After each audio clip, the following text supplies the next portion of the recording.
Why you wouldn't last a day in a medieval castle. The popular imagination often conjures up romanticized images of medieval castles, towering stone fortresses, valiant knights, grand banquets, and noble lords and ladies adorned in flowing silks. These are the vignettes painted by Hollywood and historical novels, offering a sanitized, often heroic vision of a bygone era. Yet peel back the layers of romanticism, strip away the cinematic gloss, and the unvarnished reality of medieval castle life emerges as a stark, brutal, and profoundly uncomfortable existence. For anyone accustomed to the most basic conveniences of the 21st century, running water, electricity, climate control, sanitation, medical care, and privacy, a single day within those formidable stone walls would not merely be an inconvenience, it would be a jarring, potentially sickening, and deeply distressing ordeal that would likely send you fleeing for the relative comforts of a modern sidewalk, let alone a home. You wouldn't last a day. Your first sensory assault upon entering a medieval castle wouldn't be the imposing architecture, but the overwhelming assault of smells. Forget fresh air. The very air you breathe would be a pungent, layered tapestry of odors that would turn a modern stomach. There would be the ever-present stench of human and animal waste. Latrines, or garderobes, were often little more than stone chutes built into the castle walls, emptying directly into the moat or a cesspit below. The prevailing winds would carry these effluvia back into the castle, particularly in the lower levels or near the latrine towers. Add to this the pervasive aroma of unwashed bodies, both human and animal, as personal hygiene was rudimentary at best. Stables, often within or directly adjacent to the castle walls, contributed their own powerful bouquet of horse manure and straw. The lingering scent of burning wood and charcoal from countless hearths, cooking fires, and forges would hang heavy in the air, mixing with the smells of stale food, fermenting ale, and various industrial processes like leatherworking or tallow rendering. Your nose, accustomed to deodorizers, regular sanitation, and fresh ventilation, would be in a perpetual state of shock, likely triggering nausea within hours. Beyond the olfactory, the physical environment itself would be a relentless torment. Castles were built for defense, not for comfort. Their massive stone walls, while excellent at repelling invaders, were equally efficient at radiating cold.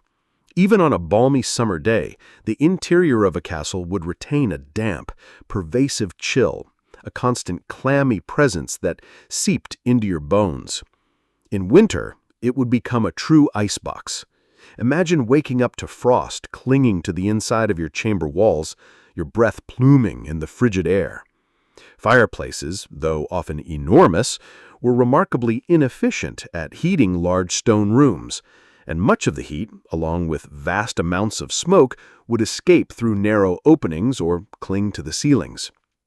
Windows, frequently unglazed and covered only by wooden shutters or oiled parchment, offered little barrier against biting winds, rain, or snow. Drafts would be a perpetual companion, snaking through every crack and crevice, making it impossible to escape the cold.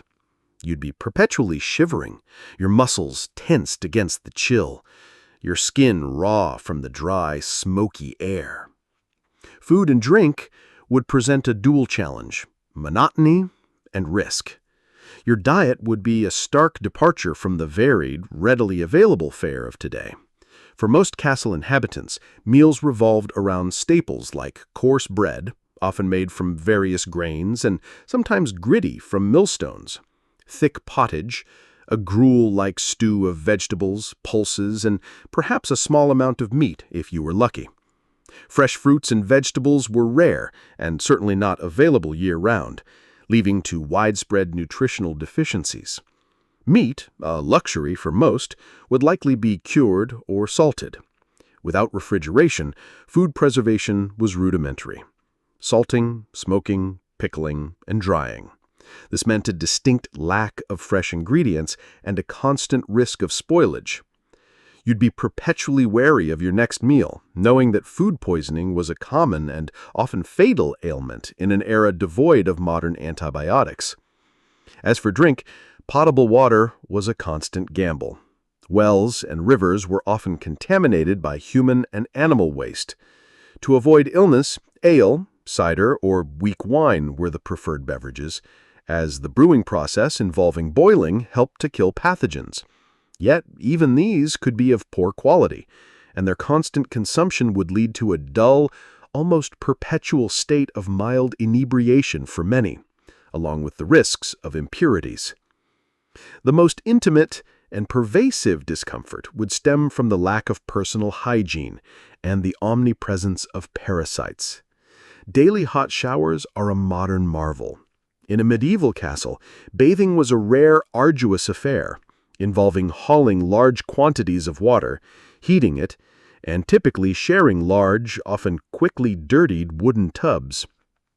Most people simply didn't wash frequently, leading to pervasive body odor.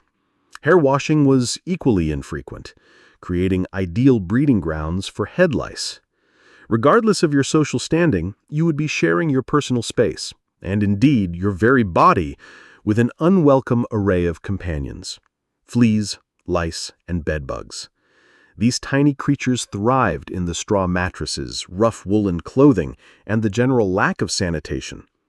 Imagine trying to sleep through a night of constant itching, the prickle of tiny legs crawling across your skin, the sting of their bites. This wasn't just an annoyance. These parasites were vectors for debilitating diseases that could swiftly kill. Your skin would perpetually feel greasy, your hair matted, and your body would be a canvas of itchy welts.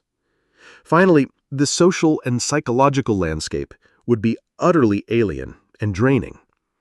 Privacy, as a concept, barely existed. Even the lord and lady of the castle would have personal attendants sleeping on pallets in their bedchambers, ready to serve at a moment's notice. For everyone else, communal sleeping in the great hall or cramped barracks was the norm. Every aspect of your life, from eating to sleeping to bodily functions, would be under observation or in close proximity to others. Your days would be governed by a rigid, inescapable hierarchy and relentless duties. Whether you were a noble, a knight, a servant, or a peasant, life revolved around duty, survival, and endless labor. There was little leisure time, as we understand it, and intellectual stimulation was minimal for most. Beyond the physical discomforts, the constant underlying threat of violence, disease, famine, or sudden death would induce a pervasive state of anxiety. Justice was swift and often brutal, and medical care was primitive to non-existent. You would be a stranger in a world utterly unconcerned with your comfort or individual rights, driven by necessity and harsh realities. In summary, a medieval castle would be a sensory overload of unpleasantness, a physical challenge to endure its cold and damp, a culinary minefield, and a psychological test against total lack of privacy and constant threat. Your 21st century body and mind, accustomed to warmth, cleanliness, safety, and personal autonomy, would recoil. You wouldn't last a day. You'd be a shivering, itching, nauseated, and utterly bewildered wreck by the time the castle's creaking portcullis rose for dawn. Why you wouldn't last a day in a medieval castle, and more. The grueling daily chores of a castle servant. If the lord and lady of a medieval castle might have experienced a semblance of comfort, albeit still far removed from modern standards, the vast majority of a castle's inhabitants, the numerous servants, lived a life defined by relentless, back-breaking, and often thankless labor. Forget the romanticized image of cheerful, aproned maids or jovial, loyal butlers. The reality of a medieval castle servant's daily existence was a grueling regimen of dawn-to-dusk toil, dictated by the unforgiving rhythms of the sun, the seasons, and the insatiable demands of their feudal masters. A single day in their shoes would quickly expose the sheer physical and mental exhaustion of their lives. Your day as a castle servant would begin long before dawn, roused by the first faint light or the insistent clang of a bell. There was no gentle alarm clock, no leisurely breakfast. Your sleep would have been on a lumpy straw pallet, likely shared with several others in a cramped, cold, and drafty communal sleeping area, perhaps the Great Hall, a rudimentary barracks, or a small, unheated antechamber. Your first task would not be to attend to your own comfort, but to the needs of the castle. One of the most fundamental and physically demanding chores was hauling water. Castles, for all their defensive might, rarely had sophisticated plumbing beyond simple drainage. Water for drinking, cooking, cleaning, and bathing, which was rare, had to be manually transported from the castle well, a nearby stream, or a cistern. Imagine carrying heavy wooden buckets, often weighing many pounds when full, up and down steep, uneven stone staircases, across muddy courtyards, and through dimly lit passages multiple times a day. This was a constant, repetitive task, regardless of weather or personal fatigue. In winter, wells might freeze, or paths become treacherous with ice, adding further peril to an already arduous chore. The sheer physical strain on your back, shoulders, and arms would be immense, a chronic ache that never fully dissipated. Equally relentless was the tending of fires. In a cold, damp stone castle, warmth was a constant battle, and fire was the primary weapon. This meant an endless supply of firewood and charcoal needed to be chopped, hauled, and meticulously maintained in dozens of hearths, from the great hall and kitchen to the lord's private chambers and the guard rooms. You would be responsible for lighting these fires in the morning, keeping them stoked throughout the day, and carefully banking them at night to preserve embers for the next day. This wasn't just physical labor, it involved the constant presence of smoke, ash, and the inherent danger of working with open flames in a structure built largely of flammable wood and straw within its stone shell. Your lungs would ache from the smoke, your clothing would be perpetually stained with soot, and the threat of burns would always loom. Cleaning in a medieval castle was a futile, never-ending battle against pervasive dirt, dust, and grime.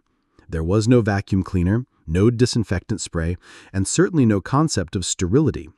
Floors, whether stone, wood, or packed earth, were swept with crude brooms, but the dust generated by daily life, the tracking in of mud, the shedding of straw from mattresses, and the constant presence of animals, dogs, cats, and even livestock wandering through outer courtyards meant that true cleanliness was impossible. Imagine scrubbing pots and pans in cold, often greasy water without soap as we know it, or trying to wipe down tables that quickly accumulated a film of soot and food residue. Latrine areas, despite being cleaned regularly, a truly unenviable task, would still reek and harbor filth. The servants responsible for managing waste would have faced the most stomach-churning tasks, dealing directly with human and animal excrement, a job that often led to illness. Beyond these core duties, a servant's day was filled with a multitude of specific tasks depending on their role. Kitchen staff, scullions, turnspits, and laundresses faced immense heat, smoke, and noise. They processed raw ingredients, turned spits over open fires for hours on end, washed endless amounts of dishes in cold water, and scrubbed surfaces, all while dealing with the constant threat of burns, cuts, and the pervasive smell of cooking, and often spoiling, food. Chamberlains and personal attendants to the nobility had to manage wardrobes, which involved beating out dust and vermin from clothes, not washing, assist with dressing, run errands, and attend to every whim of their masters, often working long, unbroken hours with little rest. Their duties might include emptying chamber pots, a grim reality of even noble life. Stable hands dealt directly with horses, mucking out stalls, feeding, grooming, and preparing them for rides or battle. This was a messy, physically demanding, and often dangerous job given the temperament of some animals. Brewers and bakers labored in hot, often claustrophobic conditions, managing fermenting vats and enormous ovens, ensuring a constant supply of ale, cider, and bread for the entire castle population. Laundry servants faced the grueling task of hand-washing heavy woolens and linens in cold water, often by a river or stream, then laying them out to dry, a process that could take days depending on the weather. This was physically taxing and often involved caustic lye solutions. Meals for servants were simple, often eaten quickly and standing, a brief respite before returning to duty. There was no concept of a work-life balance. Your life was your work, subservient to the castle and its inhabitants. Even your few hours of sleep could be interrupted by calls for assistance, a night alarm, or the needs of your master. There were no weekends, no holidays in the modern sense, only the relentless cycle of daily chores.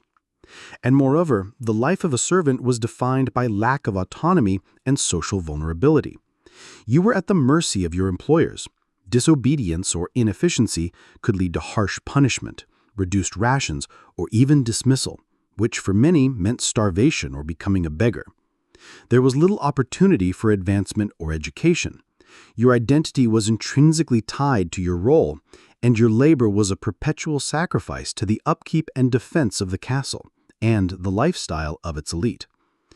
In essence, a medieval castle servant's day was a relentless marathon of physical exertion, unhygienic conditions, monotonous tasks, and constant subjugation. The sheer unending nature of the work, coupled with the primitive living conditions and the ever-present threat of illness or punishment, would quickly break anyone accustomed to the relative ease and freedom of modern life. You would not last a day. You would collapse from exhaustion, hunger, and sheer disbelief at the ceaseless, thankless grind. What it was really like to sleep in a medieval castle. Forget the plush mattresses, climate-controlled rooms, and private sanctuaries of modern bedrooms. The reality of a night's sleep in a medieval castle was a far cry from restful. It was a constant battle against biting cold, persistent damp, unyielding surfaces, and the relentless company of unseen, unwelcome inhabitants. To truly understand, one must discard every contemporary notion of comfort and embrace a sensory experience dominated by discomfort, itch, and the pervasive chill of ancient stone. Your journey into medieval slumber would begin not with slipping under a soft duvet, but with confronting the overwhelming cold and pervasive drafts. Castles, magnificent as they were built for defense, not insulation. Their colossal stone walls, while excellent at repelling invaders, were equally efficient at radiating the chill of the outside world directly into every chamber. Even on a summer's day, a castle's interior retained a cool, damp quality, like a perpetual cellar. In winter, it transformed into an icebox. Imagine a bedroom where your breath plumed visibly in the air, and frost might cling to the inside of the unplastered stone walls. Windows where they existed were often unglazed openings covered only by wooden shutters or perhaps a thin sheet of oiled parchment or stretched animal bladder, offering minimal barrier to the biting wind. Every crack in the masonry, every ill-fitting door served as a conduit for relentless drafts that snaked across the floor and up through whatever meager coverings you possessed. For the lord and lady, a grand four-poster bed with heavy velvet or wool curtains offered a crucial, albeit primitive, defense. Drawing these thick drapes created a small, slightly warmer microclimate within, a desperate attempt to trap body heat against the vast, frigid expanse of the room. Without such a luxury, the common castle inhabitant, a guard, a servant, a foot soldier, slept exposed to the full brunt of the cold, their nights punctuated by shivers and the constant desire for more warmth. The beds themselves were a testament to practicality and necessity over any concept of luxury.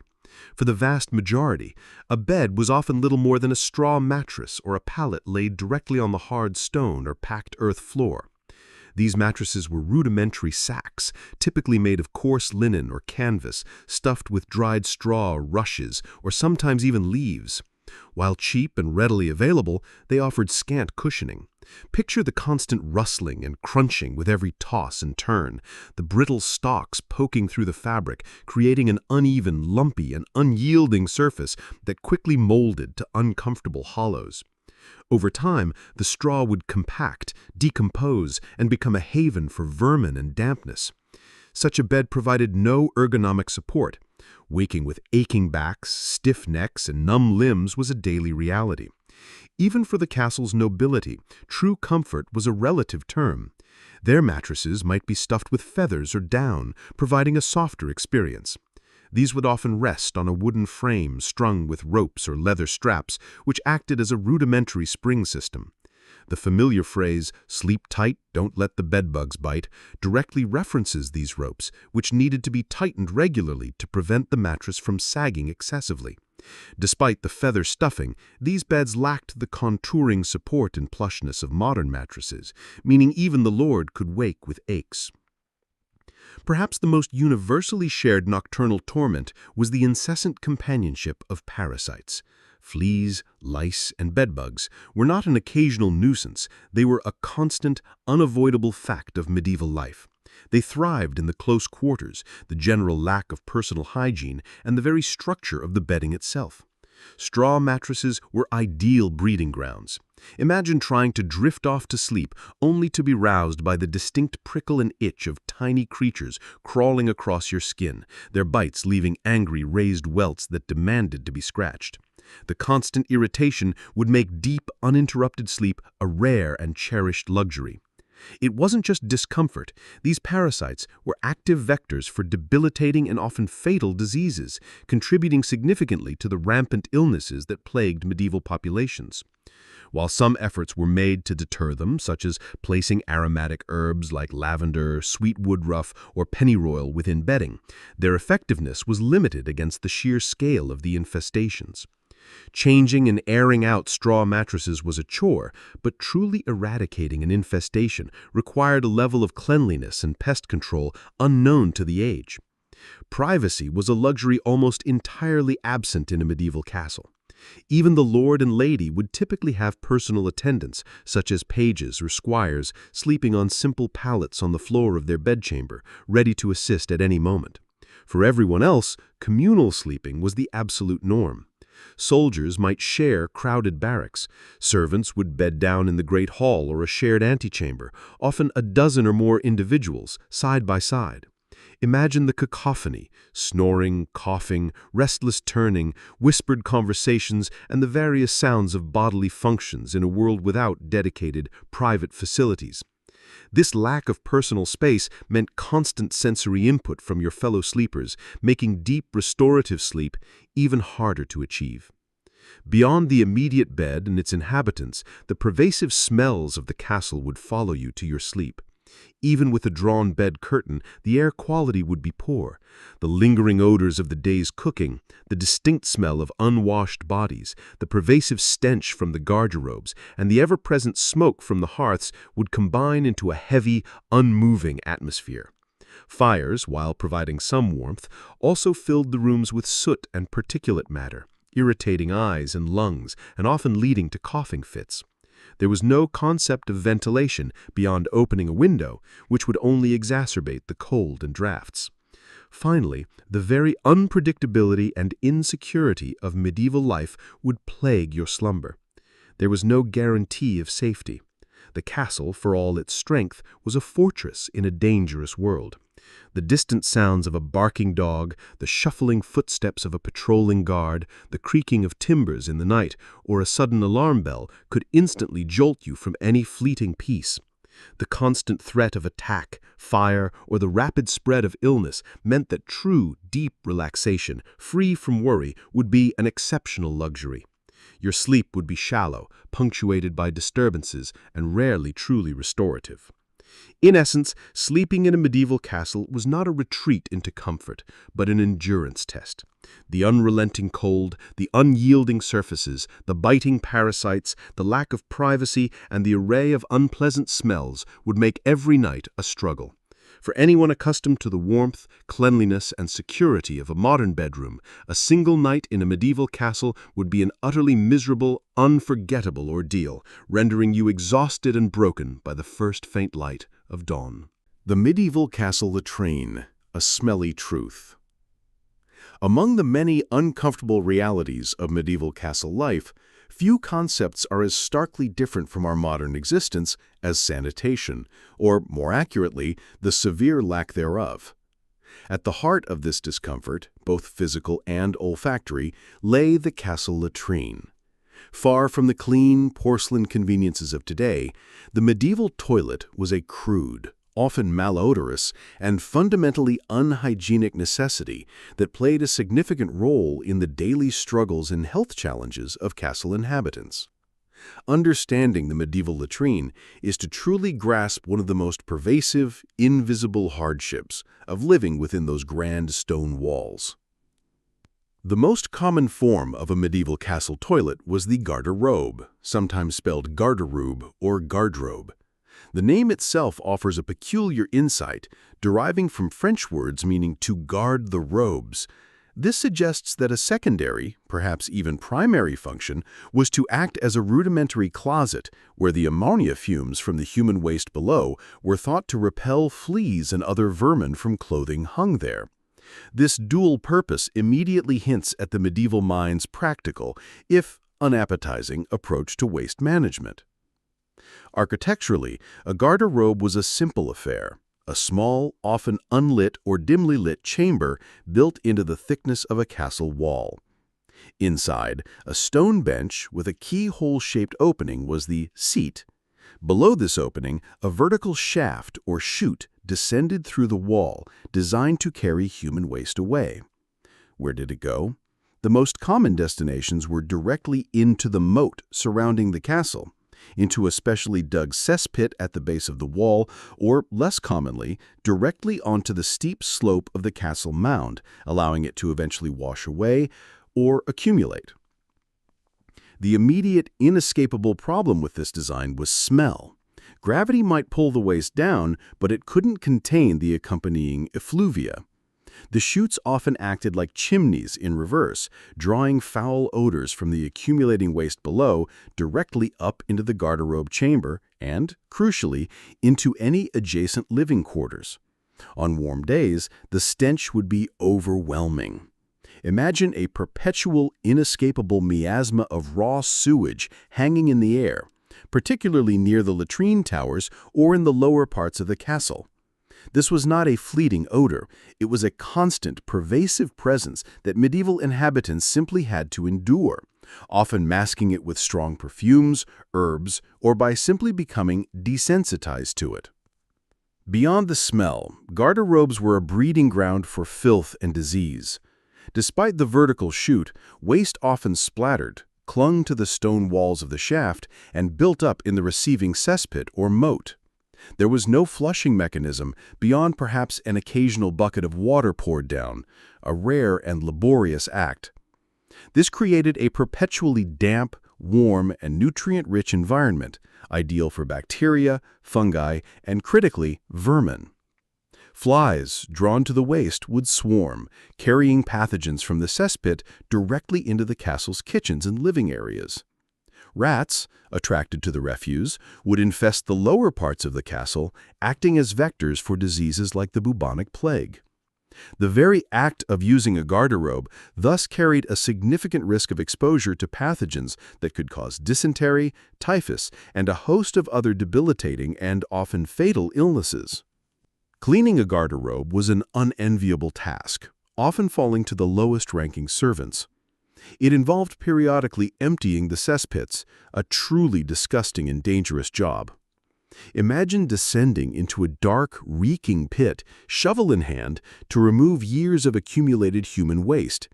This night soil might then be used as fertilizer, adding another layer to the medieval world's recycling of human waste, but also contributing to the spread of disease through agricultural products.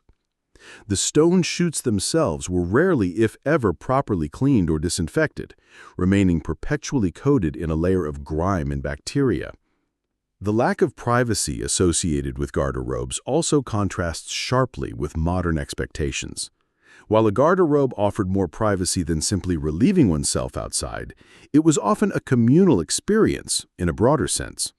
In larger castles, multiple garderobes might be located close together along a wall, or a single garderobe might serve many people, leading to queuing. There was no concept of individual sealed-off bathroom stalls.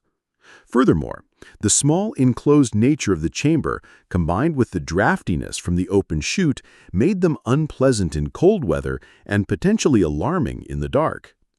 For those of even lower status, or in smaller, less grand fortifications, even a garderobe might be a luxury. Soldiers might use large communal pits in the outer bailey, or simply relieve themselves wherever convenient, contributing to the general unsanitary conditions of the castle grounds. This casual disposal of waste meant that pathways, courtyards, and even parade grounds could be contaminated, especially after rain, when waste might wash into areas where people lived and worked. In summary, the medieval castle latrine, the garderobe, was a crude and malodorous necessity. It represented a constant source of discomfort, a breeding ground for disease, and a stark reminder of the fundamental differences in sanitation practices between then and now. The pervasive stench, the risk of illness, the constant presence of vermin, and the sheer unpleasantness of the act itself would be an immediate and overwhelming assault on anyone accustomed to the clean, private, and hygienic facilities of modern life. It's a smelly truth that underscores just how challenging even the most basic human functions were within the stone walls of a medieval castle. How the castle kitchen worked, or didn't. Step into the medieval castle kitchen and any romantic notions of quaint, bustling efficiency quickly dissipate into a haze of smoke, heat, and cacophony.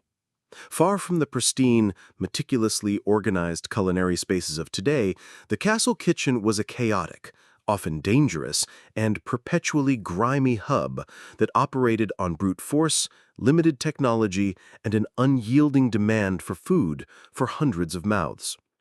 It was a place of ceaseless labor, immense pressure, and a sensory overload that would shock anyone accustomed to modern culinary conveniences. The very architecture of the medieval kitchen often set the stage for its challenges. Unlike modern kitchens, it was frequently a standalone building, or a wing slightly separate from the main living quarters. This was a deliberate design choice, necessitated by the constant threat of fire. Despite the stone construction of castles, the presence of roaring, open flames, stored firewood, and greasy, flammable cooking byproducts made fire a terrifying and ever-present danger. Even with this separation, the kitchen was still very much at the heart of the castle's daily rhythm, a hub of activity from dawn until late into the night. At the core of the medieval kitchen were its enormous open hearths and fire pits. There were no gas stoves or electric ovens. All cooking, from roasting to boiling to baking and smoking, relied on carefully managed wood fires. Imagine an enormous fireplace, often big enough for a person to stand inside, where massive logs constantly burned. Above these fires, spits laden with entire animals, oxen, pigs, deer, would be turned manually for hours, a grueling task often assigned to younger servants, or turnspits. Kettles, often gargantuan, would hang directly over the flames, bubbling with stews, pottages, or water for scalding. The heat emanating from these fires, especially in summer, would be suffocating, turning the kitchen into a sweltering inferno. Smoke was an inescapable reality. While some kitchens had rudimentary chimneys, they were often inefficient. The air would be perpetually thick with the acrid smell and visual haze of wood smoke, stinging the eyes, coating the lungs, and blackening every surface. Cookware, walls, and even the cooks themselves would be perpetually coated in soot and grease. Ventilation was poor. Opening doors or shutters might provide some relief, but would also introduce cold drafts in winter or flies in summer. The preparation of food was an incredibly labor-intensive process, demanding a large, specialized staff. There were no prepackaged ingredients, no blenders, no food processors. Each and every item had to be processed from its raw form. Butchers would hack apart fresh carcasses, often hanging directly in the kitchen or an adjacent larder, creating a bloody, visceral scene. Pluckers would tirelessly defeather fowl. Scullions would spend hours scrubbing pots and pans, often using sand or ash as abrasives in cold, greasy water without the benefit of soap. The sheer volume of dishes, especially after a feast, would be staggering. Chopping and grinding were endless tasks. Vegetables, herbs, and spices had to be hand-chopped, pounded in mortars, or ground with quernstones. Bakers needed enormous quantities of dough by hand, stoking massive ovens, often separate from the main hearth, to bake bread for the entire castle. Sauce makers and pastry cooks worked with a precision that belied the chaos, often relying on medieval cookbooks that contained few measurements, instead relying on experience and intuition. The logistics of ingredients added another layer of complexity. Food was sourced locally and seasonally. Supplies varied wildly based on harvest, hunting success, and trade. Large quantities of perishable goods had to be consumed quickly or preserved through salting, smoking, or drying, often right within or near the kitchen area. This meant constant activity with fresh deliveries of live animals, sacks of grain, and baskets of produce, all requiring immediate processing or storage. The larder, a cool, dark room, would be filled with barrels of salted meat, dried fish, cheese, and hanging cured hams, creating its own distinct set of smells. Hygiene, by modern standards, was practically non-existent. While medieval cooks likely kept their personal areas as clean as possible given the constraints, the kitchen itself was a battleground against contamination. Flies swarmed, attracted to food scraps and animal byproducts. Rats and mice were an ever-present menace, drawn by the abundance of food, and would constantly scurry through storage areas. Without refrigeration, meat and dairy products spoiled quickly, and distinguishing between fresh and slightly off food was a matter of skill and necessity, but certainly not foolproof. The very act of preparing food in an environment exposed to dust, smoke, and vermin meant a constant, unavoidable risk of foodborne illness, which, given the primitive medical care, was often fatal. The pressure on the kitchen staff was immense. Feeding hundreds of people, from the high-status lord and his family to the lowliest servant and soldier, 3 times a day, every day, required meticulous planning and relentless effort. Special occasions like feasts or the arrival of important guests would multiply the workload exponentially, demanding exotic ingredients, complex dishes, and round-the-clock preparation. Errors were not merely inconvenient, they could be costly, lead to hunger, or even incur the wrath of the lord.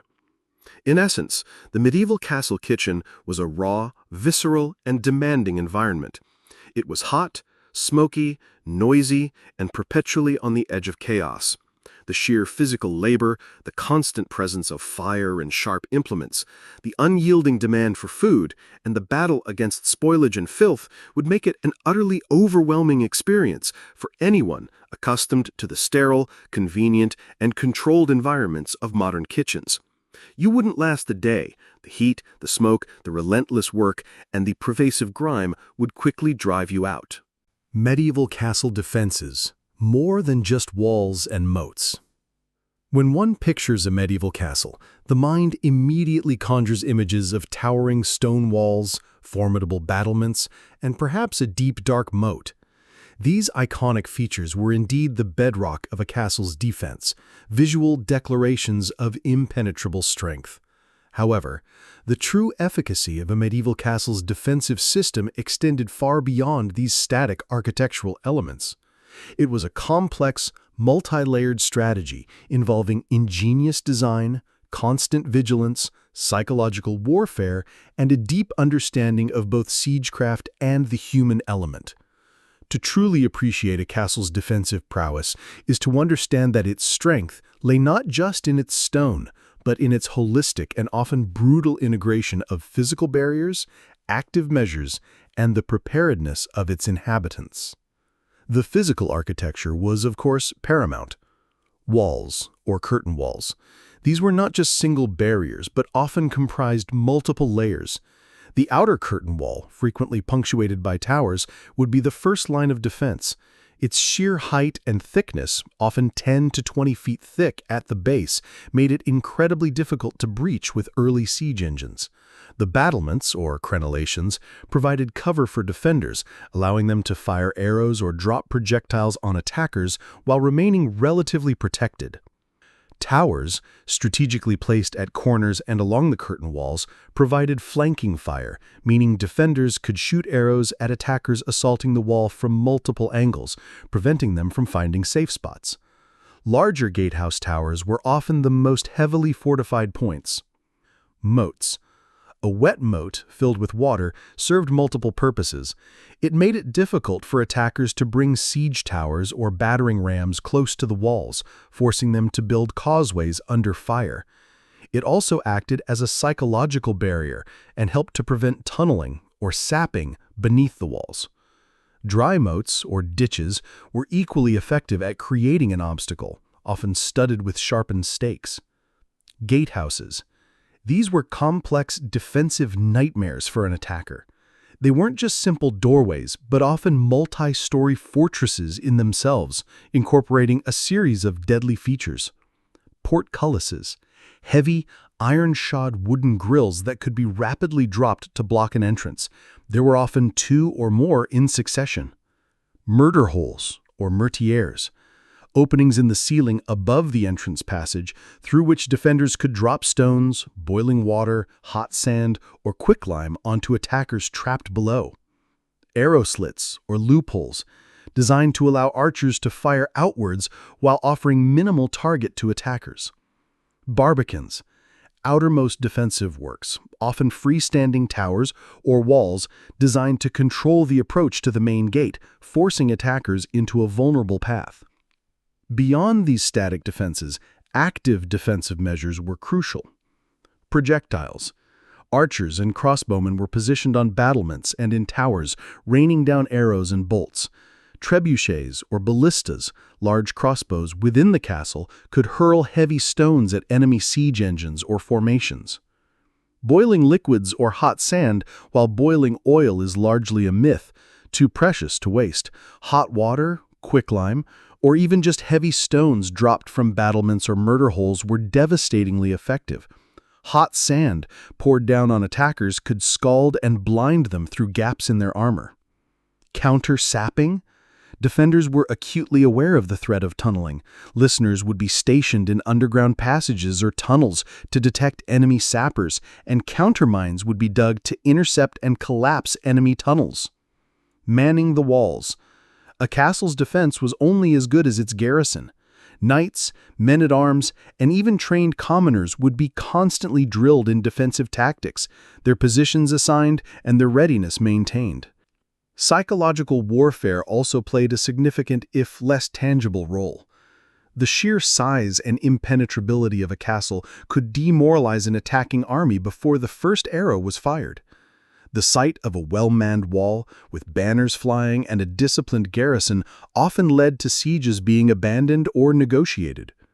Conversely, the defenders themselves needed strong morale, fueled by faith, loyalty, and the grim determination to protect their home and their lord. Mocking or taunting the enemy from the walls was a common tactic. Internal politics and preparedness were as vital as stone and steel. A strong, united leadership within the castle was paramount. The lord, or his appointed castellane, had to ensure adequate supplies. A castle under siege needed immense stores of food, water, and fuel for the garrison and inhabitants, sometimes for months or even a year. Without these, even the strongest walls were useless against starvation. A well-trained garrison? Soldiers needed constant training in archery, melee combat, and the specific defensive procedures of the castle. Loyalty. A castle could be betrayed from within. Internal divisions, disgruntled servants, or disloyal knights could open gates or reveal weaknesses, making loyalty a critical, though often fragile, defensive asset. Intelligence. Knowing the enemy's strength, plans, and movements was crucial for preparing an effective defense or launching a successful sally, a sudden attack from the castle. Finally, the castle's defenses were a testament to endurance and attrition. Sieges were long, brutal affairs. The goal of the attacking force was often not to breach the walls directly, but to starve out the defenders, break their morale, or force a surrender. A castle's defensive system was designed to buy time, to make the cost of attack prohibitively high, and to wear down the enemy until they gave up. Every design choice, from the thickness of a wall to the location of a well, contributed to this ultimate goal of outlasting the besieger. In essence, a medieval castle was a multifaceted defensive machine, a symbiotic blend of passive architectural might and active human vigilance. Its defenses were an intricate dance between overwhelming physical barriers, ingenious traps, and the sheer will and training of its inhabitants. It was a testament to survival in a brutal world where every stone, every archer, and every prepared meal contributed to its ability to stand a formidable guardian against the relentless tides of conflict. The chilling reality of castle dungeons. The word dungeon instantly conjures images of dark, damp, and cold subterranean cells, a place of despair and torment. For once, the popular imagination is not far off. Medieval castle dungeons were not merely holding cells, they were instruments of control, fear, and often slow, agonizing punishment. Life within their stone embrace was a chilling testament to the era's brutality, designed to break the spirit as much as the body. To spend even a short time in such a place would be to confront a level of sensory deprivation, physical discomfort, and psychological terror that is almost unimaginable to the modern mind. The architecture of a castle dungeon, often referred to as an oubliette, from the French oublier, to forget, was grimly functional. These were typically small, windowless chambers located deep within the castle's foundations, often beneath the keep, gatehouse, or even the main hall. Access was usually through a murder hole or a narrow opening in the ceiling, through which prisoners were lowered, or less commonly, through a heavy, bolted door. Once inside, escape was virtually impossible. The walls were thick, unyielding stone, perpetually cold and often seeping with moisture, leading to a pervasive, bone-chilling dampness that gnawed at the joints and seeped into clothing.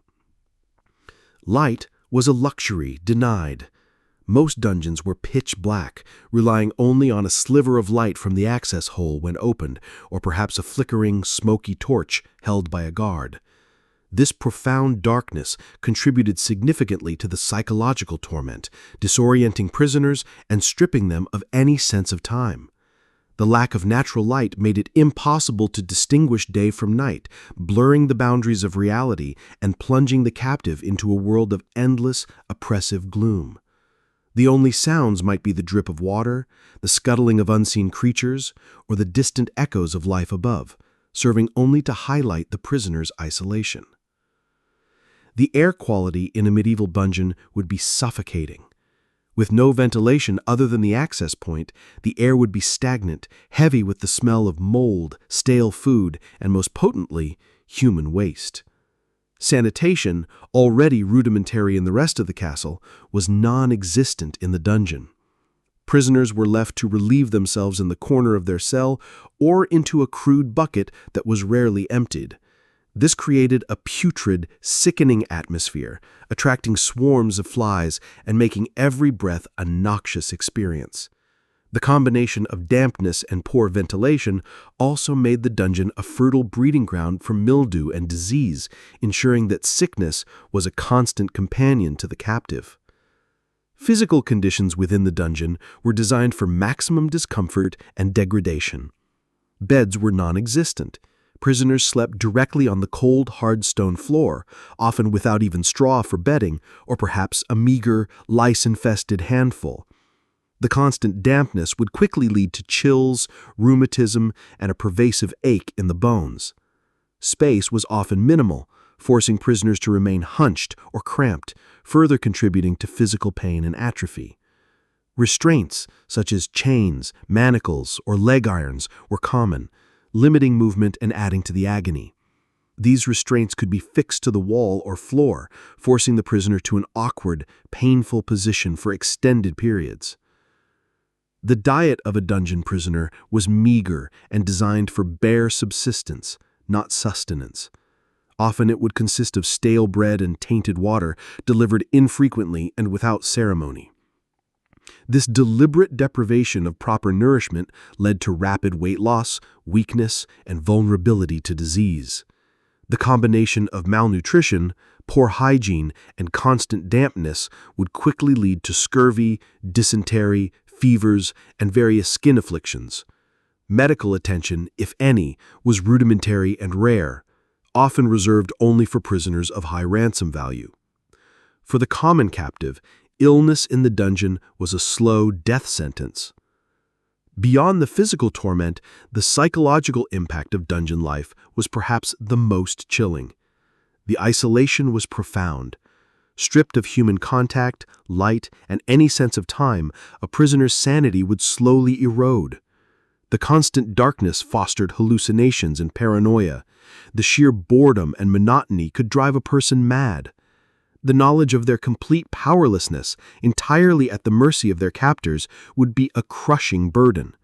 For prisoners awaiting trial or execution, this psychological torment would be compounded by the crushing weight of their uncertain fate. Whispers of other prisoners, or the distant sounds of torture, if the castle had a dedicated torture chamber, would only add to the terror. Dungeons were not just for criminals.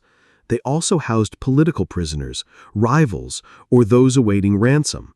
The treatment could vary, with high-status prisoners sometimes receiving slightly better provisions if they were deemed valuable. However, the core elements of discomfort, darkness, and isolation remained.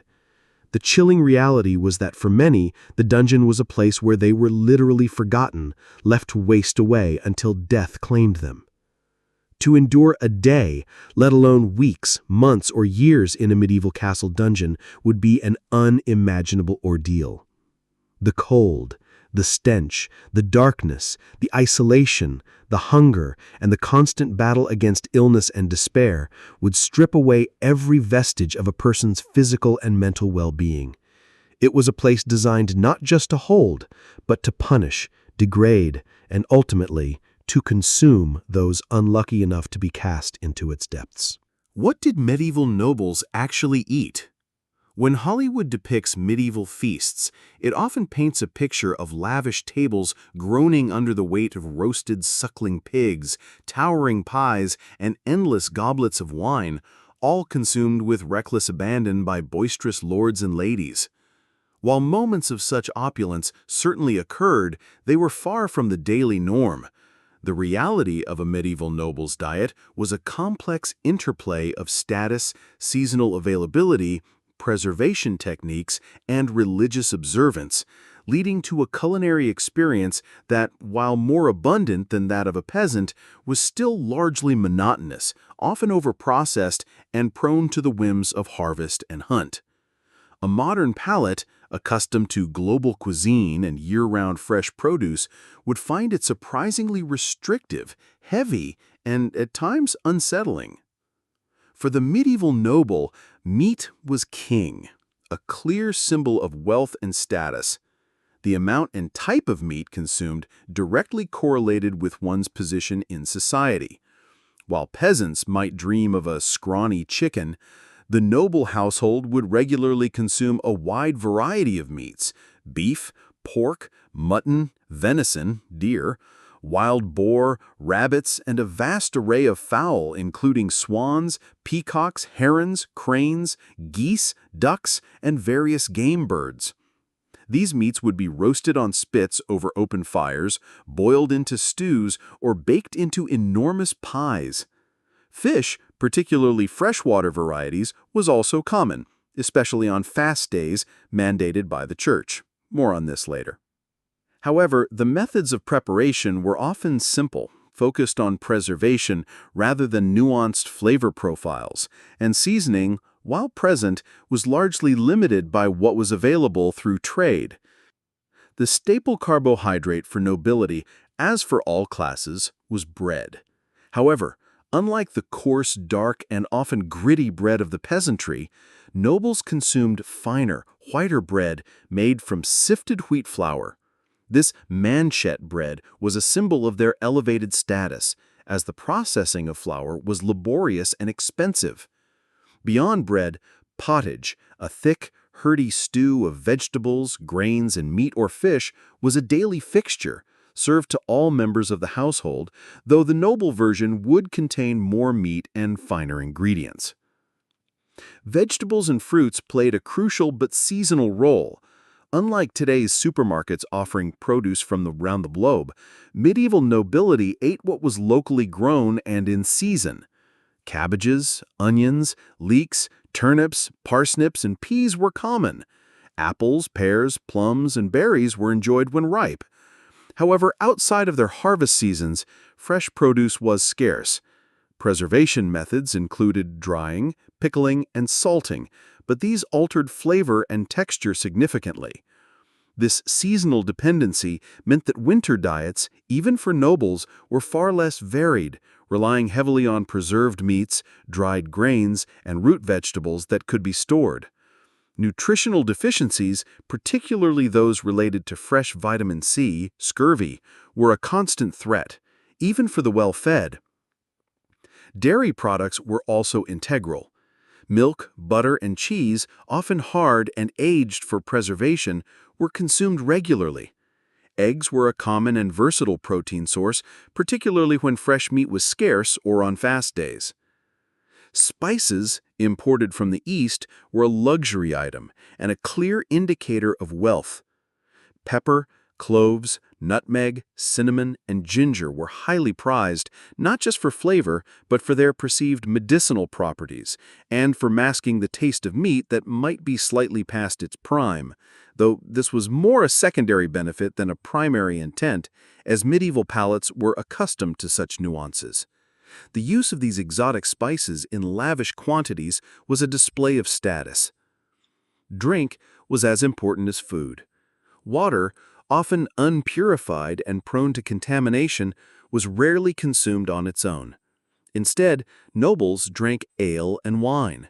Ale, a fermented grain beverage, was brewed daily and consumed by all members of the household, including children, albeit weaker versions. Wine, especially from France or the Rhineland, was the drink of choice for the nobility, with its quality and origin again reflecting status. Feasts would feature abundant quantities of fine wines. Feasting was when the noble diet truly diverged from the everyday. These were not just meals, but elaborate social and political events. A feast could involve dozens of dishes served in multiple courses, showcasing exotic ingredients, intricate presentations, and culinary artistry. Peacocks might be refeathered after roasting. Pies might contain live birds, and elaborate sugar sculptures, sautelts, would adorn the table. These were displays of wealth and power, meant to impress guests and solidify social standing, but they were by no means a daily occurrence. Even during feasts, the focus was often on quantity and rich, heavy dishes rather than light, nuanced flavors. Religious observance significantly impacted the noble diet. The medieval Catholic Church imposed strict fast days, particularly during Lent, Advent, and every Friday and Saturday, amounting to nearly half the year. On these days, the consumption of meat from four-legged animals and fowl was forbidden.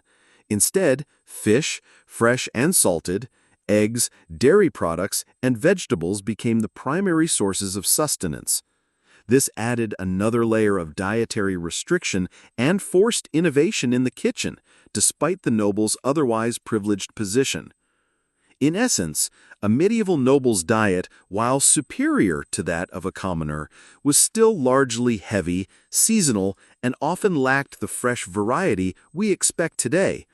It was a diet defined by abundance of certain items, especially meat, the status conferred by exotic spices and fine bread, and the constant challenges of preservation and religious observance. A modern palate, accustomed to light, fresh, and globally sourced ingredients, would find it surprisingly limited, overwhelming in its richness, and perhaps, even despite the quantity, unsatisfying in its lack of diversity. The role of the castle blacksmith.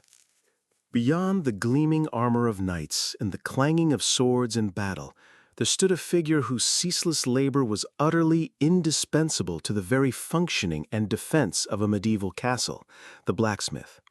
Far from the picturesque artisan of modern crafts, the castle blacksmith was a gritty, sweat-soaked, and perpetually busy craftsman, a master of fire and metal, whose daily life was defined by intense heat, deafening noise, and the constant pressure to churn out everything from intricate weaponry to mundane yet vital domestic tools. To spend a day in a medieval blacksmith's forge would be an experience of relentless toil, physical strain, and sensory overload that few today could endure. The forge itself was the heart of the blacksmith's world. Unlike a modern, well-ventilated workshop, the medieval forge was typically a smoky, dimly lit space, often a separate building or a specific area within the castle grounds to mitigate fire risk. At its core was the hearth, a brick or stone basin where charcoal or coal burned fiercely, fanned to white-hot intensity by a large bellows, often operated by an apprentice or even the blacksmith's foot. The heat emanating from this hearth was immense, making the surrounding air sweltering even in winter.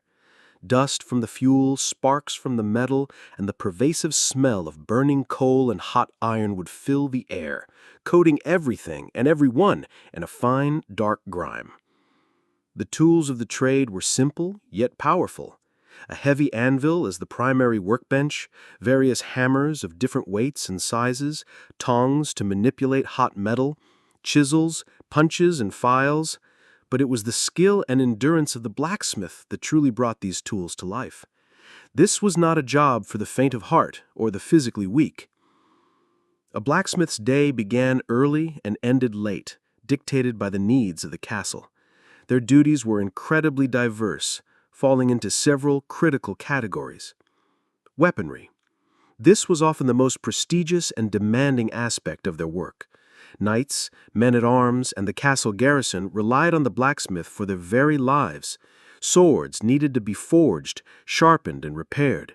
Daggers, spearheads, arrowheads, and crossbow bolts had to be continuously produced, especially in times of conflict or during hunting seasons. The intricate process of forging a blade involved repeated heating and hammering, folding the metal to remove impurities and increase its strength and flexibility, a process known as pattern welding for higher quality blades. This required immense strength, precision, and an understanding of the metal's properties. Armor repair and maintenance. While full-plate armor was usually crafted by specialist armorsmiths in larger towns, the castle blacksmith was responsible for the constant repair and maintenance of existing armor. Dents needed to be hammered out, broken rivets replaced, and ill-fitting pieces adjusted. This was painstaking work, ensuring the knights were always prepared for battle. Tools for the castle. Beyond weaponry, the blacksmith was vital for the castle's everyday functioning. Every facet of castle life depended on metal tools: axes for chopping wood, shovels for digging, hoes for the garden, hammers for construction, nails, produced by hand, one by one, in astonishing quantities, hinges and latches for doors, and fittings for barrels and carts. Each of these required careful crafting and repair. Domestic and agricultural implements. From cooking pots and grates for the kitchen to plowshares and scythes for the castle's agricultural lands, the blacksmith was the source of essential implements that fed the castle and maintained its grounds. Even simple items like hooks, chains, and rings were the product of their labor. Horseshoeing. In a world reliant on horses for transport, warfare, and labor, the blacksmith was often the farrier.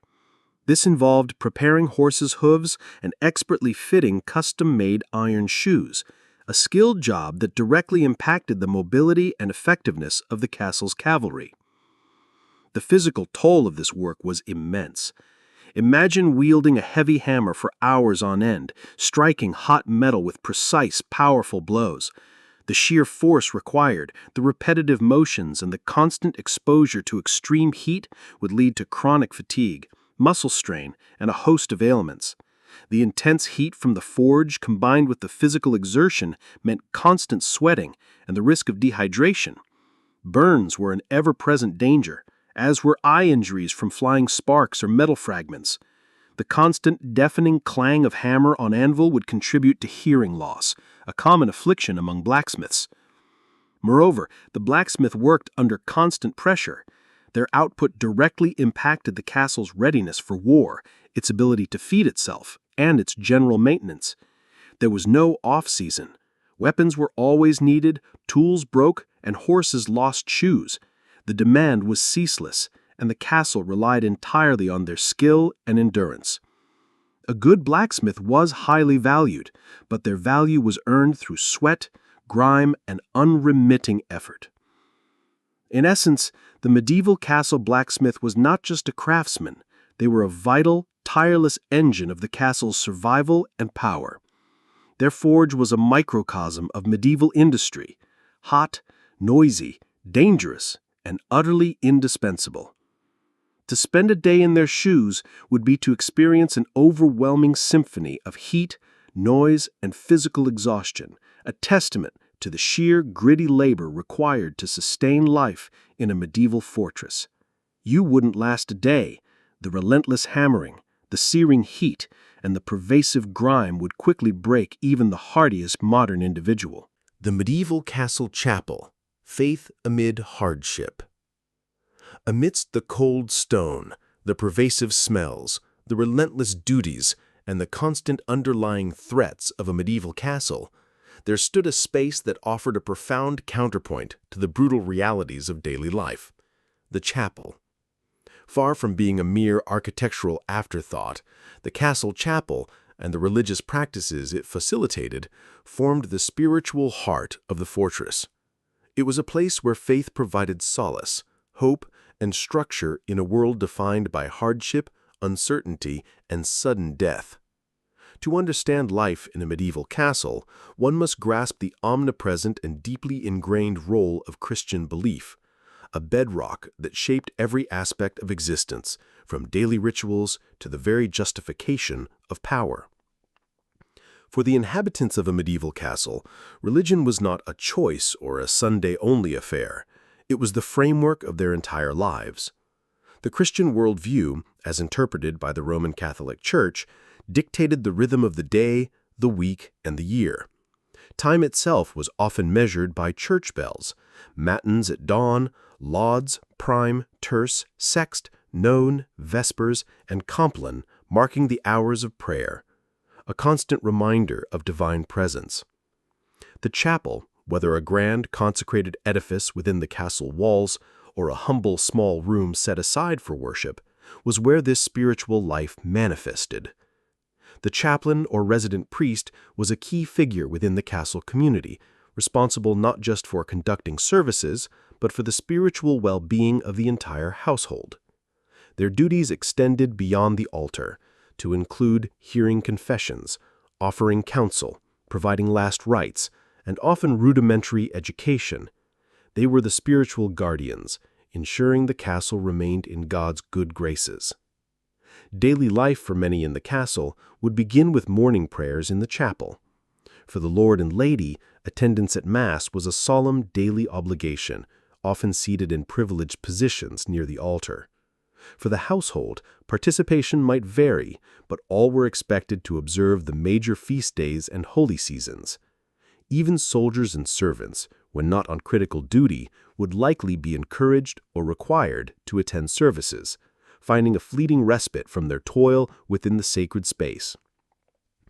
The physical environment of the chapel often contrasted with the rest of the castle. While still stone, it might feature simple stained glass, if the castle could afford it, frescoes or carved religious symbols that hinted at a spiritual beauty lacking in the austere living quarters. The air might smell of incense or fresh herbs and rushes strewn on the floor, providing a cleaner, more fragrant atmosphere than the rest of the castle. It was a place designed to evoke reverence and offer a sense of the divine amidst the earthly struggle. The sacraments were central to life. Baptism initiated new lives into the Christian community. Marriage, though often a political alliance for the nobility, was solemnized in the chapel. Confession offered a chance for absolution from sins, a crucial comfort in a world where sudden death was common and the fear of damnation was real. And most importantly, the Eucharist, or Holy Communion, provided a direct mystical connection to God, offering spiritual nourishment. Religious festivals and holy days were interwoven with the castle's social calendar, providing rare breaks from mundane routine. Christmas, Easter, Pentecost, and the feast days of saints were celebrated with special masses, often followed by more elaborate meals, though still adhering to fasting rules for certain days. These were not just spiritual events, but also social gatherings that fostered community and provided a sense of shared experience.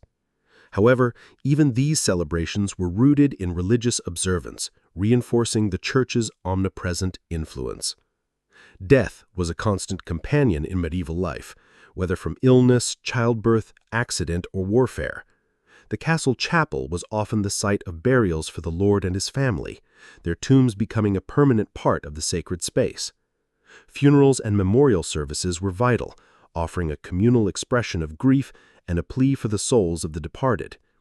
The promise of an afterlife, free from earthly suffering, was a powerful motivator and a source of profound comfort in a precarious world.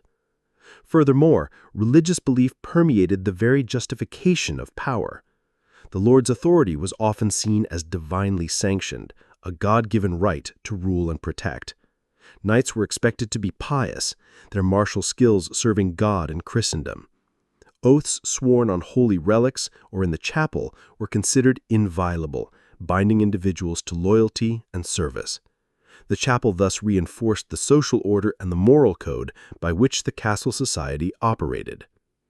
In conclusion, the medieval castle chapel was much more than just a building. It was the beating heart of the castle's spiritual life, a constant source of solace, structure, and moral guidance in an otherwise brutal and uncertain world. For the inhabitants, faith was not an abstract concept, but a living, breathing reality that shaped their days, their values, and their hopes for the afterlife. To experience a day in a medieval castle without the constant spiritual anchor of its chapel would be to miss a fundamental aspect of their endurance and to confront the hardships without their profoundest source of strength. How medieval kitchens handled winter and spoilage. The medieval castle kitchen, already a chaotic and challenging environment, faced its most formidable adversary not in a besieging army, but in the relentless progression of the seasons, particularly the onset of winter. In an era utterly devoid of refrigeration, freezers, or modern canning techniques, the challenge of food preservation was paramount, a matter of life and death that dictated what was eaten, how it was stored, and the very rhythm of castle life. Understanding how medieval kitchens combated spoilage and ensured sustenance through the lean months is to appreciate a forgotten art of survival and a constant low-level battle against hunger and disease. The arrival of autumn brought with it a frantic, coordinated effort of harvest and preservation.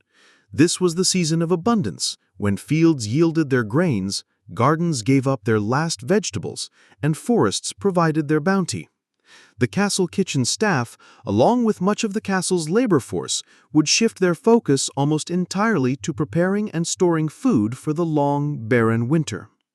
Meat preservation was perhaps the most crucial task. Live animals, cattle, pigs, sheep, and fowl would be slaughtered in the autumn. The fresh meat, if not consumed immediately, faced rapid spoilage. The primary methods of preservation were salting. This was the most common and effective method.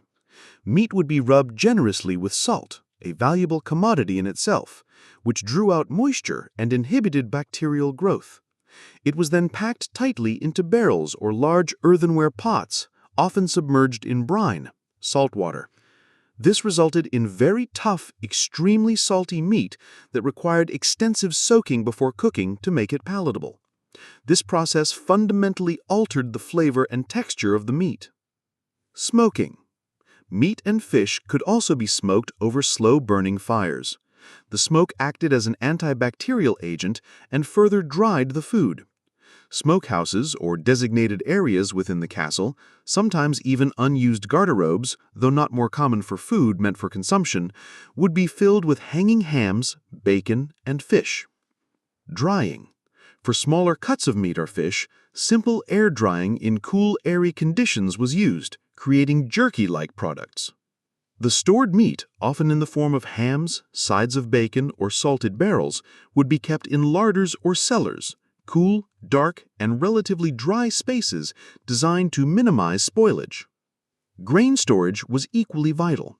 Wheat, barley, rye, and oats, harvested in summer, needed to be protected from moisture, rodents, and insects. Large quantities of grain would be stored in granaries or dry, cool cellars, often in wooden bins or sacks. Rodent control, often through castle cats, was a constant concern, as mice and rats could quickly decimate vital stores and spread disease. Vegetable and fruit preservation presented different challenges. Root vegetables. Carrots, parsnips, turnips, and onions could be stored in cool, dark root cellars or buried in sand to prevent freezing and rotting.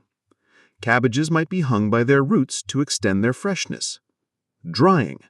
Fruits like apples and plums and many herbs would be sliced and dried in the sun or near gentle fires, allowing them to be reconstituted later.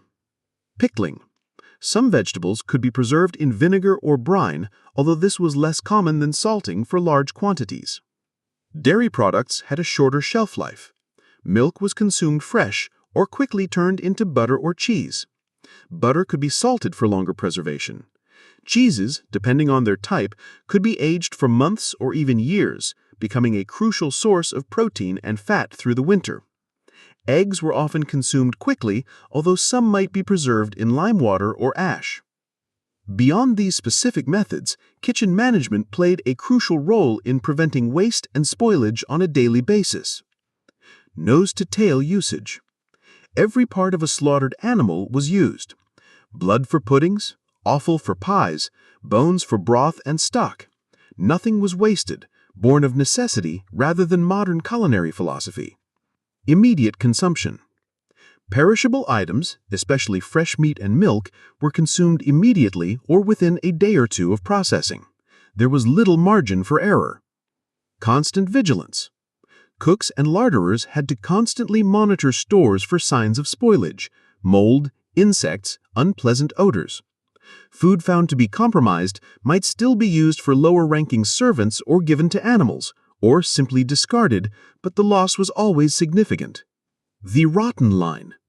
What we might consider inedible today might have been consumed in the medieval period out of necessity. Subtle signs of spoilage were often masked with strong spices, herbs, or through extensive cooking in stews and pottages, rather than discarded entirely. This, of course, contributed to the risk of foodborne illness. Winter itself imposed harsh realities. Supply lines could be cut by snow and ice, hunting became more difficult, and fresh produce ceased entirely. The castle community relied almost solely on its preserved stores. The diet would become heavily reliant on salted meat, dried fish, hard cheese, root vegetables, and grains. The lack of fresh ingredients would lead to seasonal periods of less variety and reduced nutritional intake, particularly affecting vitamin levels. In essence, the medieval castle kitchen's handling of winter and spoilage was a continuous, ingenious, and often desperate act of survival. It was a complex logistical challenge, demanding immense labor, specific skills, and constant vigilance against the relentless march of decay.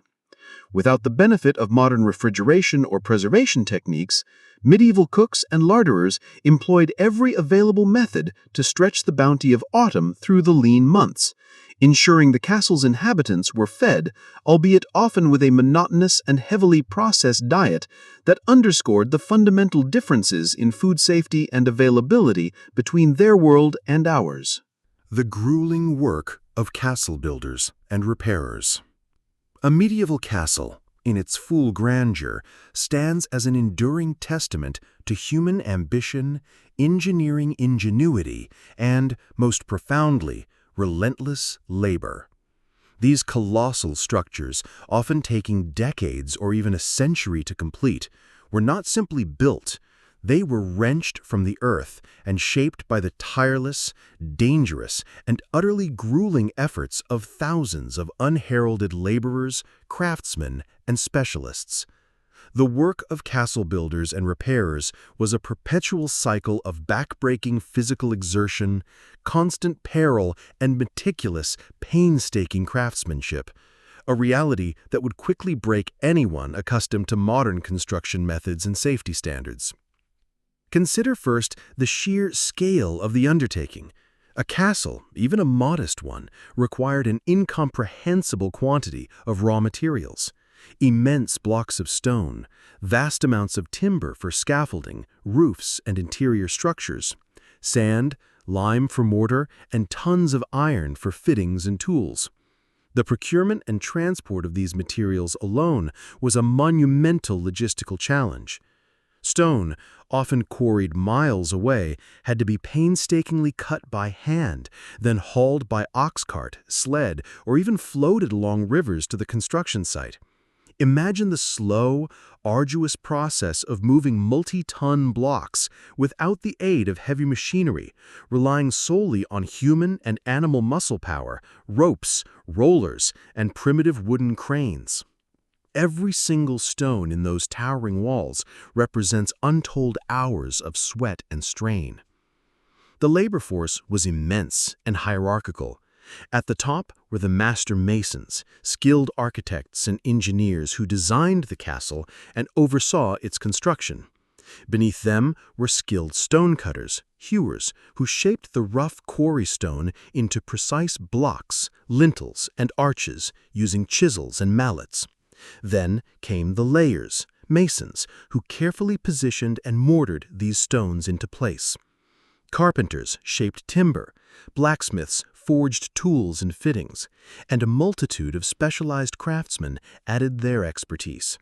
But the vast majority of the workforce were unskilled laborers, peasants, serfs, or hired hands who performed the most physically demanding and dangerous tasks. The physical toll on these workers was staggering. Quarrying. Extracting stone involved hammering wedges into rock faces, prying away massive chunks, then breaking them down into manageable sizes, all while exposed to the elements and the constant risk of rock falls. Hauling and lifting. The movement of materials was a non-stop, full-body workout. Stones, timber beams, barrels of mortar, everything was lifted, dragged, or winched using primitive levers, ramps, and capstans. The strains on the human body were immense, leading to chronic back injuries, crushed limbs, and premature aging. Working at height, as walls rose, laborers worked on precarious scaffolding constructed from timber poles lashed together with ropes. There were no safety harnesses, no hard hats, no OSHA regulations. A slip, a loose plank, or a rotten rope meant a deadly fall. The higher the walls, the greater the risk, and countless lives were undoubtedly lost in the construction of these imposing structures. Mixing mortar. The production of mortar involved mixing lime, sand, and water, often by hand and foot in large pits. The lime itself was caustic, irritating skin and lungs. The conditions on site were harsh. Construction was often seasonal, dictated by weather, but even in good weather, it was dirty, dusty, and noisy. Camps would spring up around the building site, temporary villages housing the workers. Sanitation would be rudimentary, and disease could spread rapidly through the dense population. Pay for those who were paid was meager, barely enough for subsistence. For many, it was a form of feudal obligation. The time frame for castle construction was extraordinary by modern standards. A large castle could take decades, spanning generations. This meant that the builders were engaged in a continuous multi-generational project, adapting plans as construction progressed, often dealing with the challenges of war, plague, or changes in leadership. The medieval building site was not a place of rapid mechanized progress, but of slow, methodical, and immensely difficult human effort. Beyond initial construction, maintenance and repair were constant needs. Castles were perpetually battling the elements. Rain, wind, frost, and the sheer passage of time took their toll. Walls cracked, roofs leaked, timber rotted, and the constant friction of daily life caused wear and tear. A dedicated team of repairers, often masons and carpenters, would be permanently employed, patching, replacing, and shoring up the castle's defenses and living spaces. This was also vital after any siege or attack, where extensive repairs would be needed under urgent conditions. Their work ensured the castle remained a viable fortress and a habitable residence.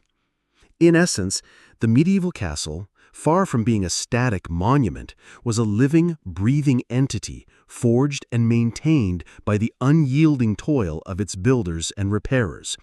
Their lives were a testament to physical endurance, facing incredible dangers, primitive technology, and relentless, grinding labor, all without the safety nets or efficiencies of the modern world. You wouldn't last a day. The sheer scale of the manual labor and the ever-present danger would send you fleeing. How the castle guard kept watch and barely slept. While the lord and his family might sleep in relative, though still uncomfortable peace, assured by the towering walls, the true guardians of a medieval castle slumber were its guards. Far from the often romanticized images of stoic sentinels in gleaming armor, the life of a medieval castle guard was a grueling, monotonous, and perpetually anxious existence, defined by long, cold watches, perpetual exhaustion, and the ever-present terrifying possibility of sudden, brutal attack. To spend a day and night as a castle guard would expose you to a level of physical and mental fatigue, constant low-level fear, and sensory deprivation that would quickly break anyone accustomed to modern security roles. Your shift as a castle guard would begin long before the sun had fully set, or often in the dead of night. There was no 9 to 5. Guard duty was a 24/7 necessity, divided into watch shifts that could last for hours, depending on the castle's size, the number of available men, and the perceived threat level. These shifts often revolved, meaning you could be on duty for 4 hours, off for 4, then back on again, leading to a constant disruption of sleep patterns. True, deep, restorative sleep would be a rare luxury. The locations of your watch were strategically chosen for defense, but were utterly devoid of comfort. You might be stationed atop a wind-swept battlement, exposed to the full force of the elements. Rain, snow, biting winds that cut through your coarse wool clothing. Or perhaps in a dark, drafty guardroom within a tower, relying on a flickering torch for light. The most exposed positions were the wall walks and the tops of towers, offering panoramic views but also direct exposure to the cold, damp, and often oppressive silence of the night. The core duty of a guard was vigilance. This meant constantly scanning the horizon, listening for any unusual sound, and reporting anything out of the ordinary. Imagine standing motionless for hours, fighting the urge to fidget, the creeping cold, and the overwhelming desire to close your eyes. Your senses would become acutely tuned to the subtle shifts of the night, the rustle of leaves, the distant hoot of an owl, the shifting of livestock in the bailey. Every shadow could conceal a threat. Every distant sound could be a harbinger of danger. This constant hyper-alertness, coupled with physical inactivity in the cold, was incredibly draining. Communication between guards was rudimentary. Horn blasts, shouted commands, or specific lantern signals would convey information across the vastness of the castle, but these were crude tools. Any subtle infiltration attempt, a lone scout approaching the walls, or a quiet movement in the outer bailey, would rely entirely on the acute observation of a single, often exhausted guard. The night shift was particularly brutal. The darkness was profound, made worse by the absence of ambient light pollution. A torch or lantern might be permitted, but it also made the guard a target. The cold intensified, and the isolation could be crushing. The mind, deprived of external stimulation, might begin to play tricks, transforming shadows into figures, or the creaking of old timbers into the approach of an enemy. Battling the urge to fall asleep was a constant struggle. Falling asleep on duty could mean severe punishment, even death, as it jeopardized the entire castle. Beyond simply standing watch, a guard's duties were varied and demanding. Patrols. Regular patrols along the wall walks, through courtyards and around key areas like the gatehouse. This often involved navigating uneven stone surfaces in the dark, dodging obstacles, and ensuring all entry points were secure. Gate duty. manning the heavy gatehouse, operating portcullises and drawbridges, and scrutinizing everyone who sought entry or exit, even in times of peace. This required judgment, suspicion, and the readiness to act. Responding to alarms, the terrifying reality that any distant trumpet call or shouted warning could signal a full-scale attack, instantly transforming the monotony of watch into a desperate life-or-death battle for survival. Guards had to be ready to grab their weapons, don their armor, and rush to their battle stations at a moment's notice, often in the dark and cold. Basic maintenance. Sometimes guards might be responsible for basic tasks like checking lantern oil, ensuring weapons racks are orderly, or even sweeping their immediate post. Sleep for a castle guard was always fragmented and rarely restful. When off-duty, they would retreat to communal sleeping areas, cold, cramped, and noisy. They slept in their clothes, ready to be roused at any moment. The constant psychological stress, the irregular hours, and the uncomfortable conditions meant the true, deep sleep was a luxury, leading to chronic exhaustion, reduced cognitive function, and a perpetual state of physical and mental weariness. The constant threat was the invisible companion to every guard. Whether from external enemies, internal treachery, or even wild animals, the castle was a vulnerable island in a dangerous world. Every creak, every shadow, every shift in the wind could signal danger. The weight of responsibility for the lives of everyone within the castle walls rested heavily on their shoulders. Their vigilance was the ultimate barrier against destruction. In essence, the life of a medieval castle guard was a stark embodiment of hardship. Continuous physical discomfort from the elements and lack of sleep, coupled with intense psychological pressure from constant vigilance and the ever-present threat of violent death. You wouldn't last a day. The sheer exhaustion, the unrelenting cold, and the constant nagging fear would quickly chip away at your resolve, leaving you broken and desperate for the safety and rest of a modern world. Medieval castle festivals, brief escapes from hardship. Amid the grinding toil, pervasive discomfort, and constant threats that defined daily life in a medieval castle, there existed brief, precious windows of respite, the castle festivals. These celebrations, whether tied to religious holidays, seasonal cycles, or significant events like weddings and victories, offered a fleeting, vibrant contrast to the monotonous hardships. For the inhabitants, they were moments of communal joy, feasting, and entertainment that temporarily lifted the pervasive gloom. However, even these joyous occasions were steeped in strict social hierarchies, intricate rituals, and the underlying realities of medieval existence, making them less a spontaneous burst of revelry and more a structured yet vital release valve. The very concept of a medieval festival differed significantly from modern celebrations. They were not simply opportunities for unbridled merriment, but often deeply intertwined with religious observance. Major Christian holidays like Christmas, Easter, Pentecost, and the feast days of various saints formed the backbone of the festive calendar. These days began with solemn religious services in the castle chapel, emphasizing the spiritual significance before any secular celebrations commenced. This blend of piety and revelry underscored the profound influence of the church on medieval life. Feasting was undoubtedly the centerpiece of any castle festival. For ordinary castle inhabitants, who usually subsisted on a monotonous diet of pottage, bread, and salted meat, a feast was a truly extraordinary event. The castle kitchen, typically a place of smoky chaos, would be pushed to its limits, preparing an abundance of dishes, roasted meats, often whole animals like boar or deer, fresh bread, pies, pastries, and a greater variety of fish, fowl, and preserved delicacies than usual. Imported spices, normally reserved for the lord's private table, might be used more liberally, adding exotic flavors. Wine and ale would flow more freely, providing a welcome escape from the often questionable quality of daily drinking water.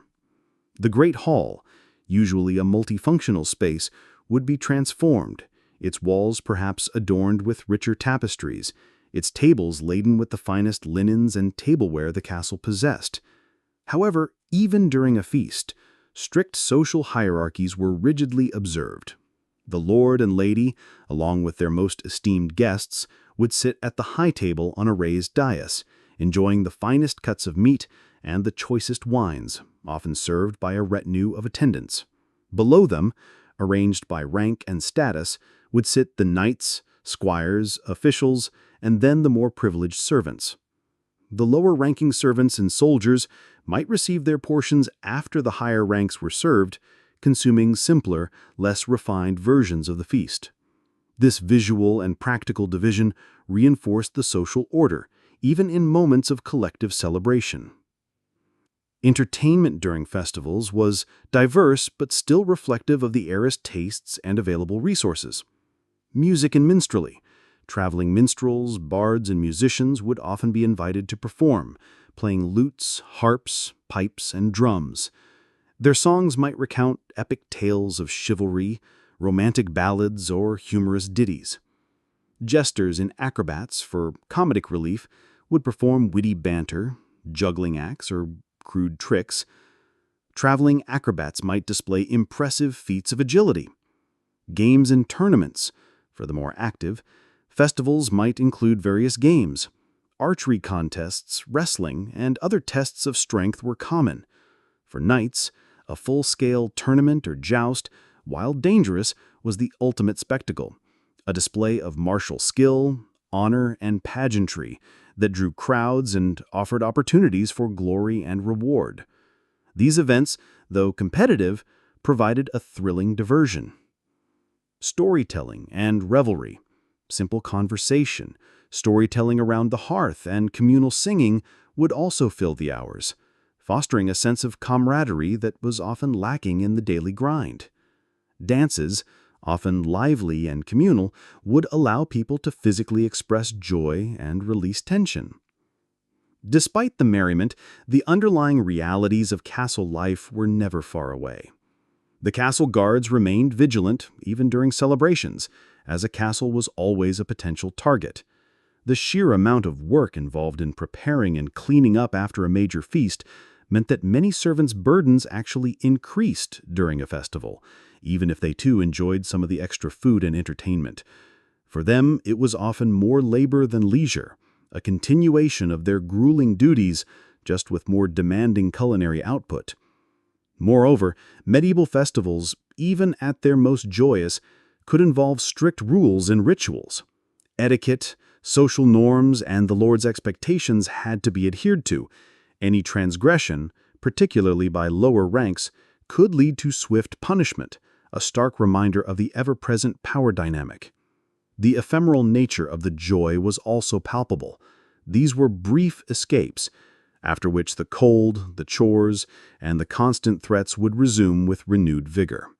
The memory of the feast might linger, but the physical reality of hardship returned swiftly. In essence, medieval castle festivals offered precious, vital, but always temporary respites from the harsh realities of daily existence. They were structured bursts of celebration, deeply rooted in religious observance and strict social hierarchy, designed to provide communal joy, reinforce social bonds, and offer a much-needed release valve for the relentless pressures of castle life. While they undoubtedly brightened the dreary medieval world, they were far from a free-spirited revelry, serving instead as a carefully managed and brief escape before the inevitable return to the endless duties and pervasive discomforts of life within the stone walls. The women of the castle. Power and limits. The popular imagination often casts medieval noblewomen as passive figures, cloistered in towers, eternally embroidering or awaiting rescue, while female servants toil anonymously in the background. This perception, however, belies the complex, often demanding, and remarkably varied lives led by the women within a medieval castle. From the formidable lady of the keep to the lowliest scullery maid, medieval women navigated a world defined by gendered expectations, strict social hierarchies, and the pervasive realities of castle life, wielding surprising power within their sphere while simultaneously facing profound limits and relentless duties that would make any modern woman recoil. The lady of the castle was far from a mere decorative figure. While her primary duty was to provide heirs and manage the domestic household, her role often extended to vital administrative and even defensive responsibilities, particularly when her lord was away on campaign or pilgrimage. She was, in essence, the de facto manager of a complex economic and social unit. Household management. This was her core domain. She oversaw the vast staff of servants, ensuring the castle ran smoothly, from the kitchen and larder to the laundry and chapel. She supervised food preparation, budgeting for supplies, managing inventories of linens, clothing, and other goods. This required considerable organizational skill and a firm hand. Estate management. Many noblewomen were adept at managing the surrounding estates and lands, overseeing tenants, collecting rents, and ensuring agricultural productivity. For a lord to go to war, he needed assurance that his lands and castle were in capable hands. Medical care. With limited outside medical professionals, the lady of the castle often served as the primary medic for the household and, to some extent, the local community. She would possess knowledge of herbal remedies, basic wound care, and midwifery, relying on inherited wisdom and practical experience. Social and diplomatic role. She was responsible for hosting guests, arranging marriages for her children or other noble wards, and maintaining social alliances. Her grace and political acumen could be crucial in smoothing over disputes or securing advantageous relationships. Defense, when necessary. In her lord's absence, or during a siege, a medieval lady could be called upon to defend the castle. History is